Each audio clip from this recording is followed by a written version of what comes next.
Lounge میں ہی وہ اس چھوٹے سے بلی کے بچے کو پکڑے یہاں سے وہاں گھوم رہی تھی۔ کیا تمہیں کوکو ناپسند ہے پیاری کوکو؟ تم کتنی پیاری ہو، اس نے اپنے ساتھ لگاتے مسلسل مسکرا رہی تھی۔ اور حاضر مرزا پال میں پرسکون ہوا تھا۔ سکینہ بیگم وہی باٹی سبزیاں بناتی اسے دیکھ کر مسکرا رہی تھی۔ آپ نے کہا تھا بلی کو نہیں، آپ کو بلی نہیں چاہیے اب؟ حاضر سکینہ بیگم کے ساتھ بیٹھتا اسے دیکھتے بولا، میں آپ کو اس کی قیمت ادا کر دوں گی، دیں ابھی مجھے چاہیے۔ آپ اتنے غریب ہو گئے کہ آپ کو ابھی ہی پیسے چاہیے؟ وہ ہونک بنی اسے دیکھی تھی جبکہ سکینہ بیگم نے حاضر کے سر پر چپل لگائی تھی۔ بالکل میرے بھائی دے دیں گے۔ نہیں، وہ بھی بہت غریب ہیں۔ وہ کیسے دیں گے؟ حاضر پھر سے بولا تھا۔ سکینہ بیگم مسکرا دی۔ امی دے دیں گی میری۔ وہ فوراً سکینہ بیگم کے دوسری طرف بیٹھتی ان کے گال کو چومتی بولی تھی، ہرگز نہیں، میری امی کیوں دے گی؟ یہ میری امی ہیں۔ امی آپ زیادہ کس سے پیار کرتی ہیں؟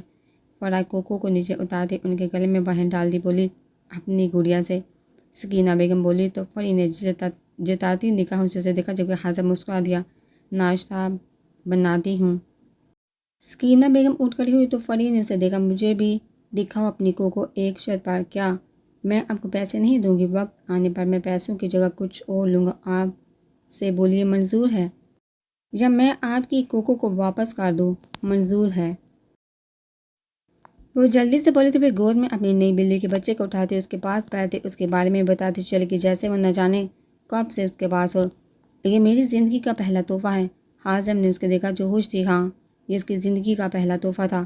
بہت سے تحفے آپ کے منتظر رہیں گے، وہ دل میں بولا۔ حاضم کا سارا دھیان بلی کی نئی بننے والی ماں پر تھا جو اس سے کہہ رہی تھی میرا بیبی۔ وہ سر جھٹک کر رہ گیا۔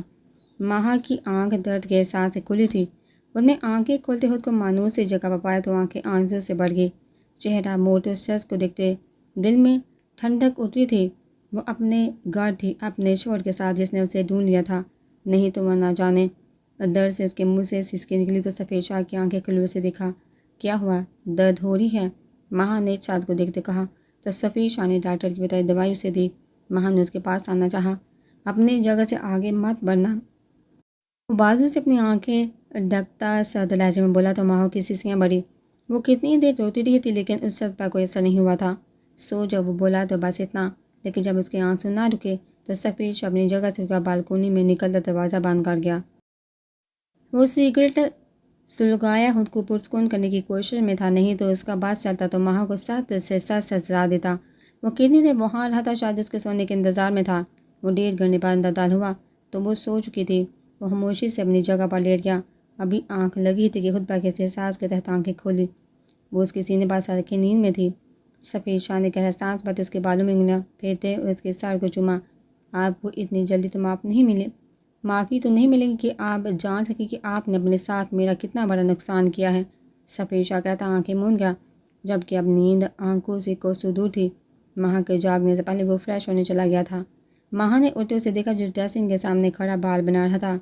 شاہ فریش ہو کر ناشتہ کرو، دوا بھی لینی ہے، وہ بولا تو بس اتنا۔ ماہا بیٹھتے ہوتے چھوٹے قدم اٹھاتی واش روم میں بند ہو گئی تو سفید شاہ نے گہرا سانس بھرا۔ وہ باہر آئی تو کچھ بہتر لگ رہی تھی۔ سفید شاہ نے جوتے پہنتے اس کی رنگت دیکھی جو پیلی پڑی تھی، چہرے پر نشان اب بھی تھے۔ اس نے ہونٹ بھیجے، اشر فیض کو وہ بخشنے والا تو ہرگز نہیں تھا یہاں ہو۔ اس نے بال بنا لی تو سفید شاہ کے کہنے پر اس کے پاس آئی۔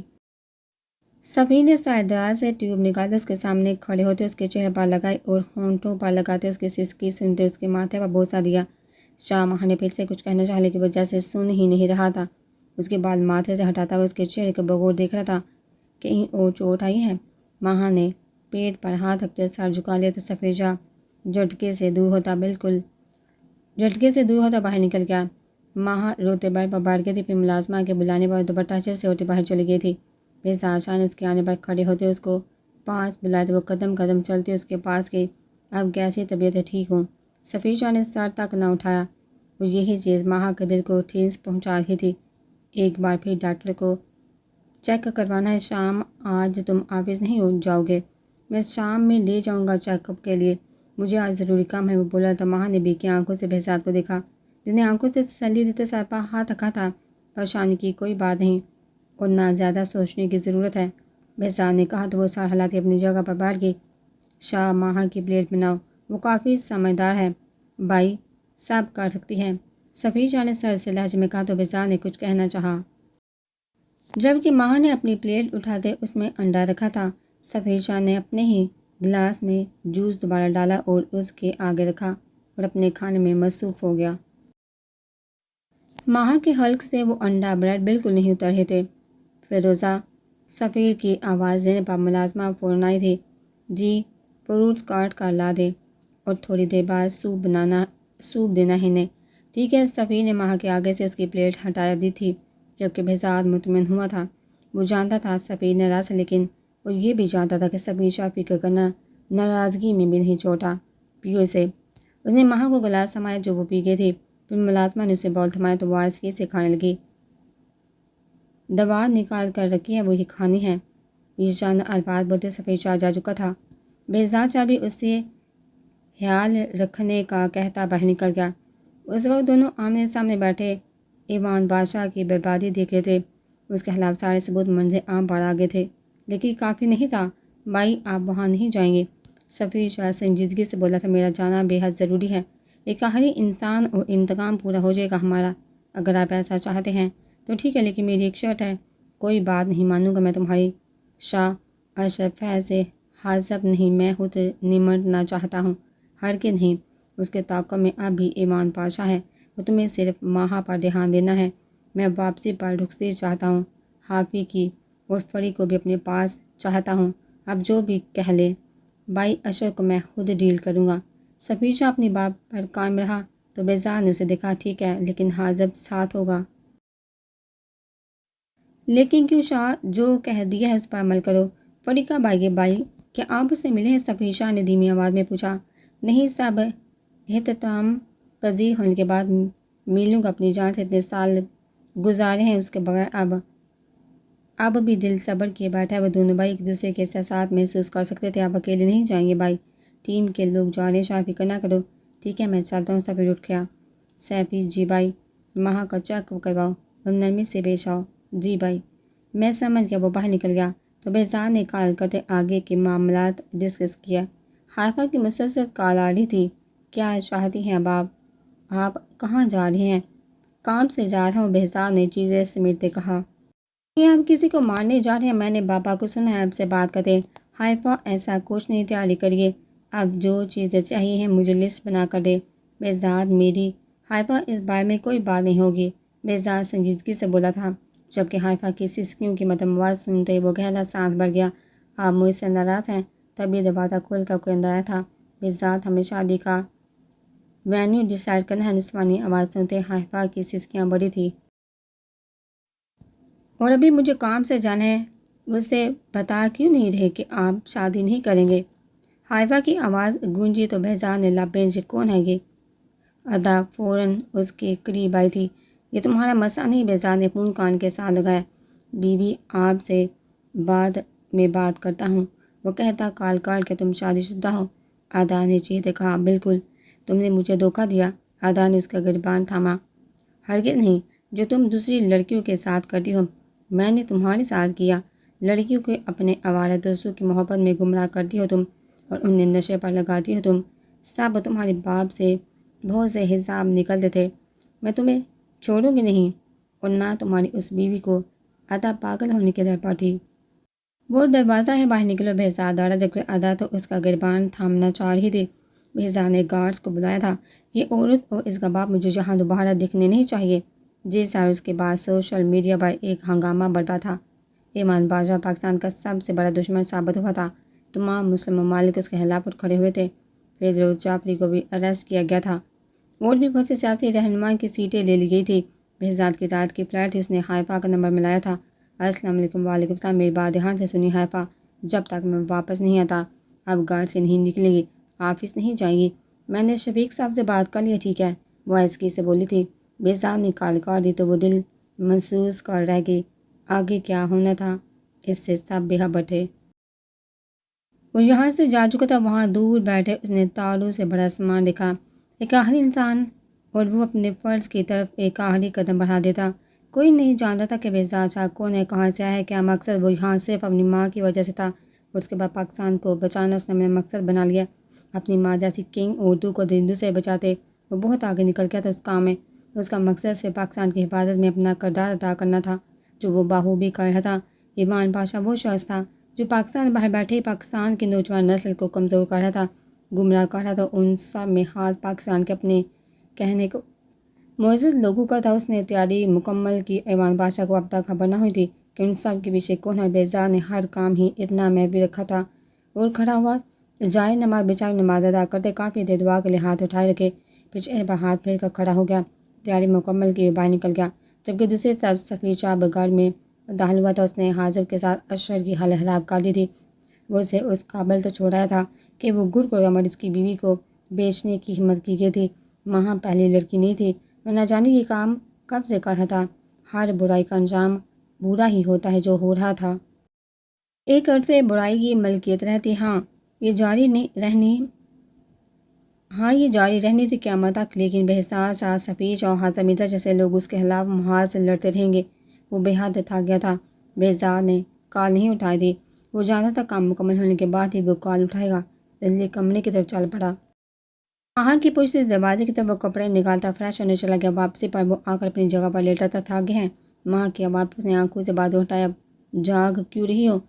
درد ہے کہیں؟ ماں نے اس کی طرف رجوع کرتے سر ہاں میں ہلایا۔ اس نے رات کو ہی ماں کا چیک اپ دوبارہ سے کروایا تھا اور دوائیں تبدیل کروائی تھی۔ ہاں درد ہے، چلو ہسپتال۔ ماں نے اس کا ہاتھ تھامتے دل کے مقام پر رکھا تو سفیر شاہ خاموش ہو گیا۔ یہ درد تمہارا خود کا پالا ہے۔ وہ ہاتھ ہٹا گیا۔ میں نے بھی وہی درد برداشت نہیں۔ آپ نے وہ درد برداشت نہیں کیا جو میں نے کیا ہے۔ آپ نے، آپ کی ضد نے، آپ کی خلاف ورزی نے مجھ سے میری پہلی اولاد چھین لی۔ اس کا مطلب سمجھتی ہیں آپ؟ سفیر شاہ کی سرد آواز گونجی۔ وہ میری بھی اولاد تھی شاہ۔ ماں تڑپ گئی۔ ہاں لیکن آپ نے حفاظت نہیں کی اس کی۔ سفیر شاہ بولا۔ مجھے نہیں پتا تھا۔ ماں اٹھ کر بیٹھی اور بال کان کے پیچھے سے میری بات کی خلاف کہیں آپ؟ وہ لڑکی، اس شخص کو انجام تک پہنچایا ہوں میں جو آپ جواب پرسکون انداز میں دیا تھا۔ سفیر نے مار دیا، موت کے قریب چھوڑائے ہوں۔ اتنی آسان موت نہیں ملنی چاہیے۔ اشر جیسے لوگوں کو جو لوگوں کو عرصے تک تڑپاتے رہے ہوں۔ سو جب سفیر شاہ بولا تو ماں خاموش ہو گئی۔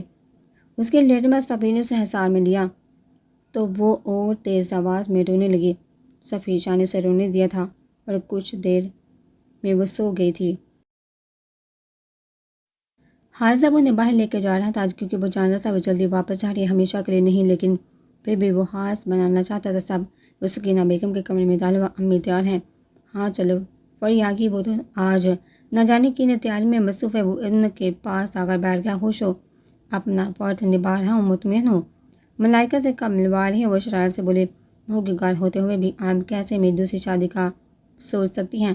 وہ آنکھوں میں شرالی سنجیدگی سے بولا۔ سکینہ بیگم نے مسکرا کر اس کے کندھے پر ہاتھ جوڑا۔ وہ بھی چھوٹی ہے بہت۔ حاضر وہ سنجیدہ ہوئی۔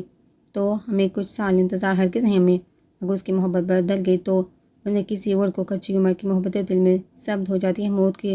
موت تم اس کی کچی عمر کی پکی محبت ہو۔ وہ جتنے عرصے میں یہاں ہے تمہاری موجودگی و غیر موجودگی میں وہ تمہیں ڈسکس کرتی رہی ہے۔ اس نے تمہیں خاص بنایا اپنے دل میں اور اس کے دل کے اس مقام پر کبھی کسی کی حکمرانی نہیں ہو سکتی اب قیامت تک۔ وہ مطمئن ہوا پھر ملائکہ سے مل لیتے ہیں تب تک۔ وہ بولا۔ سکینہ بیگم ہنس پڑی۔ اس کا بھی کہہ بھی ساتھ تھا جبکہ پری جو اندر داخل ہونے لگی تھی ان کی آواز سن کر وحیدو کی آنکھیں نم پانی سے بڑھ گئی تھی۔ وہ کسی اور سے شادی؟ اب میں اپنے گھر چلی جاؤں گی، حاضر کو مڑ کر کبھی نہیں دیکھوں گی۔ وہ آنسو صاف کرتی اٹھ گئی۔ تب تک وہ دونوں باہر آ گئے۔ چلیے۔ حاضر نے اسے دیکھا۔ آنکھوں کو کیا ہوا؟ فری اس کے فوراً پہچان لینے پر اسے شکوہ کرتی نگاہوں سے دیکھا۔ مسکراتا چلا گیا تھا۔ وہ بولتے اس سے پہلے باہر نکل گئی تو وہ گیٹ لاک کرتا گاڑی میں جا بیٹھا۔ فری آگے بیٹھ جاؤ میری جان، سکینہ بیگم نے کہا۔ نہیں امی آپ بیٹھیے آگے۔ حاضر نے ماں کے احترام میں کہا تو فری کے دل پر مزید وزن آ پڑا۔ وہ سارے راستے باہر دیکھتی آئی تھی۔ کیسا لگ رہا ہے؟ سکینہ بیگم نے اس کی خاموشی کو نوٹ کرتے استفسار کیا تھا۔ اچھا لگ رہا ہے۔ میں کہاں روز آتی ہوں، جب چلی جاؤں گی تو بھائی مجھے روز باہر لے کر جائیں گے۔ وہ بولے تو گاڑی میں خاموشی چھا گئی۔ حاضر مرزا کا خود پر بے حد غصہ آیا۔ بیک ویو مرر سے اسے دیکھا جو گلابی شلوار قمیض پہنے دوپٹہ اچھے سے آگے پھیلائے پونی کیے ہوئے تھی۔ آج فرق یہ تھا کہ گال پہلے سے زیادہ گلابی تھے اور لبوں پر بھی لپسٹک لگی تھی۔ اس نے سارا دھیان سامنے کی طرف لگایا۔ وہ ریسٹورینٹ پہنچتے باہر نکلا اور انہیں اندر لے گیا۔ وہ بے دلی سے کھانا کھا رہے تھے۔ مجھے گھر جانا ہے۔ اس نے سامنے میز پر موجود لڑکی کا دھیان حاضر پر دیکھتے کہا۔ ابھی کھانا کھاؤ فری، حاضر نے نرمی سے کہا۔ کیوں کھاؤں میں کھانا؟ مجھے اپنے گھر جانا ہے، اپنے بھائیوں کے پاس۔ آپ نے مجھے قید کر دیا اپنے گھر میں، میں تانگ آ گئی ہوں۔ وہاں سارا دن بند رہتے اونچی آواز میں بولی تھی، جبکہ کئی لوگ متوجہ ہوئے تھے۔ فرح شاہ شٹ اپ، حاذب سختی سے بولا تھا۔ آپ میرے کچھ نہیں لگتے، مجھ سے اس لہجے میں بات نہ کریں، مجھے میرے گھر چھوڑ کر آئیے۔ سیفی بھائی سے بات کروائیے میری۔ جب وہ چپ نہ ہوئی اور لوگ متوجہ ہونے لگے تو اٹھ کر اب چلو، حاذب نے اس کے بازو کو گرفت میں لیا اور بل پے کرتا باہر نکل گیا۔ کیا بکواس کر رہی تھی اندر یہی کہ مجھے میرے گھر جانا ہے؟ جب تمہارے بھائی لینے آئیں گے تب چلی جانا، بھی خاموشی سے گھر میں بیٹھا حاذب سے لایا تھا۔ ہرگز نہیں، میری سیفی بھائی سے بات کروائی، مجھے ساتھی پر مجبور نہیں کرو فرح شاہ۔ فرح نے اس کی جیب سے فون اونچا کر نکالا تھا اور اس کا پاسورڈ جو اس نے خود اپنے نام سے محفوظ کیا تھا کھولتے سفیر شاہ کا نمبر ڈال کیا۔ رات کے 11 بجے تھے۔ حاذب نے اس سے فون لینا چاہا تو وہ پیچھے قدم اٹھانے لگی۔ گر جاؤ گی بیوقوف لڑکی۔ حاذب مرزا کا باس نہیں چل رہا تھا اس لڑکی کے ساتھ کیا کرتا۔ کال اٹھا لی گئی تھی شاید کیونکہ وہ ہچکیوں سے روتی سفیر کا نام بار بار لے رہی تھی، بھائی۔ سفیر شاہ کی آنکھ ابھی لگی تھی کہ حاذب کی کال دیکھتے، کال اٹھاتے، اپنی جان سے پیاری بہن کی آواز سنتے وہ جھٹکے سے اٹھ گیا۔ ماں بھی اٹھ گئی تھی۔ میری جان، میری گڑی، کیا ہوا؟ وہ تڑپ گیا تھا۔ اس کے رونے پر مجھے گھر آنا ہے پلیز۔ حاذب اس کے ہاتھ سے فون لے چکا تھا۔ میں معذرت چاہتا ہوں سفیر، میں ہینڈل کر لوں گا، حاذب تیزی سے بولا تھا۔ اگر مجھے یہاں سے ابھی لینے نہ آئے تو میں پھر کبھی گھر نہیں آؤں گی سفیر۔ وہ وہیں سے چلا جا۔ سفیر شاہ فوراً جگہ سے اٹھا تھا۔ کہاں پر ہو حاذب؟ سفیر تم ایڈریس بھیجو، میں آتا ہوں۔ وہ تیزی سے اٹھا، جوتا پہنتا، گاڑی کی چابیاں تھام گیا تھا۔ میں بھی آؤں؟ نہیں، آرام کرو، میں آتا ہوں، سفیر کہتا تیزی سے باہر نکل گیا۔ تب تک فرید نے حاذب کی ایک بات نہ مانی تھی۔ وہ وہیں گاڑی کے باہر کھڑی رہی تھی، حاذب کے ساتھ کھڑا رہا تھا۔ کیا یہ تمہیں تنگ کر ہے؟ لڑکوں کی ٹولی پاس سے گزری تو انہوں نے فرید کے ساتھ کھڑے حاذب کو دیکھ دکھا۔ بکواس بند کر اور نکلو۔ حاذب دارت سکینہ بیگم گاڑی میں ہی بیٹھی تھی۔ تو چپ کر ہمیں لڑکی سے پوچھ لینے دے، دوسرا لڑکا بولا تو فرید تیزی سے گاڑی میں بیٹھی، جبکہ حاذب نے گاڑی سے پسٹل نکالا تھا۔ جس نے دیکھتے ہیں وہ بھاگتے 15 منٹ میں وہ وہاں پہنچ چکا تھا۔ فوری اس نے حاذب کی گاڑی دیکھتے ہی باہر نکلتے اسے پکارا تھا، جو اپنے بھائی کی آواز سنتے تیزی سے گاڑی سے اتری تھی۔ بھائی اس کے سینے سے جا لگے تھے، اب وہ زور سے رو رہی تھی۔ کیا کہا ہے تم نے اسے؟ حاذب سفیر شاہ نے سختی سے سوال کیا تھا۔ تم مجھ پر شک کرے شاہ، جو پوچھا ہے وہ بتا، سفیر بے سے غصے سے بولا تھا۔ اپنی بہن سے ہی پوچھ لو کہ ایسا اسے میں نے کیا کہہ دیا کہ اس نے اندر میرا تماشا بنا دیا، حاذب سرد سے لہجے میں بولا تھا۔ سکینہ بیگم نے باہر نکلے ان دونوں کو غصے میں دیکھا تو گویا ہوئی، فری امی سے مل کر نہیں جاؤ گی؟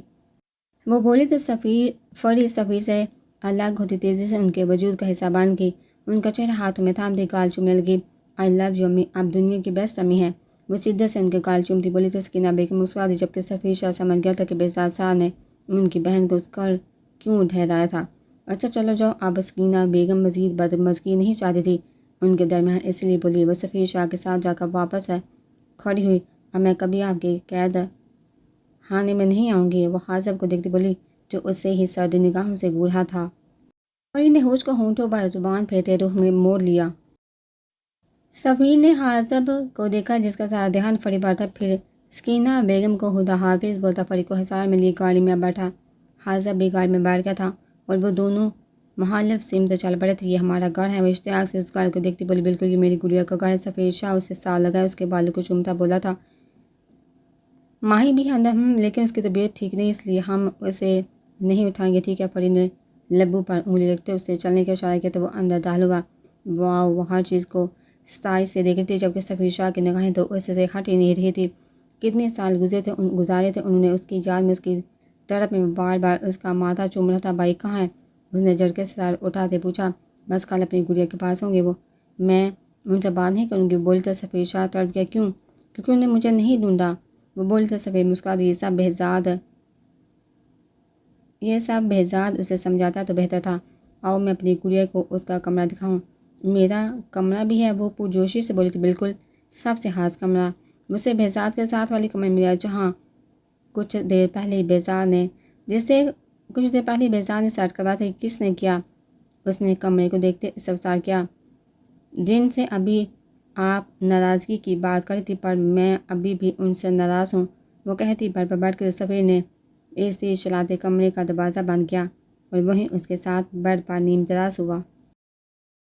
وہ سے نہ جانے کون سی باتیں بتا رہے تھے، وہ خاموشی سے سن رہا تھا۔ وہ